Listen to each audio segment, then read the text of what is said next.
మధ్యప్రాచ్య యుద్ధ మేఘాలు యూరోప్ను వణికిస్తున్నాయి.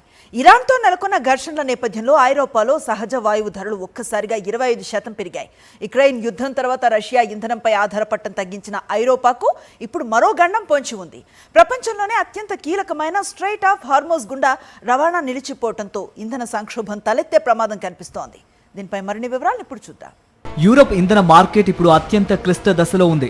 రష్యా నుంచి గ్యాస్ సరఫరా నిలిచిపోయిన తర్వాత ఈ దేశాలు ఎక్కువగా ఖతార్ వంటి దేశాల నుంచి వచ్చే లిక్విఫైడ్ న్యాచురల్ గ్యాస్ పై ఆధారపడుతున్నాయి. అయితే ఇప్పుడు ఇరాన్ ఘర్షణల వల్ల ఈ సరఫరాకు తీవ్ర ఆటంకం ఏర్పడింది. ప్రపంచ ఎల్ఎన్జీ వాణిజ్యంలో దాదాపు 20% వాటా కలిగిన స్ట్రెయిట్ ఆఫ్ హర్ముజ్ జలసంధి గుండా వాణిజ్య నౌకల రాకపోకలు దాదాపు నిలిచిపోయాయి. ఖతార్ నుంచి వచ్చే గ్యాస్ నౌకలు ఈ మార్గం గుండానే రావాల్సి ఉంటుంది. ఈ కీలక మార్గం మూతపడడంతో యూరోప్ దేశాలకు గ్యాస్ సరఫరా నిలిచిపోయి ధరలు ఆకాశాన్ని తాకుతున్నాయి. ప్రస్తుతం యూరోప్లో చలికాలం ముగింపు దశలో ఉంది. ఈ సీజన్లో ఇళ్లను వెచ్చగా ఉంచేందుకు గ్యాస్ నిల్వలు ఇప్పటికే చాలా వరకు ఖర్చయ్యాయి.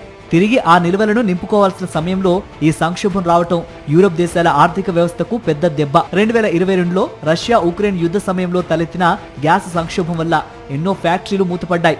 ద్రవ్యోల్బణం పెరిగింది. ఇప్పుడు మళ్లీ అదే పరిస్థితి పునరావృతం అవుతుందేమోనన్న ఆందోళన నెలకొంది.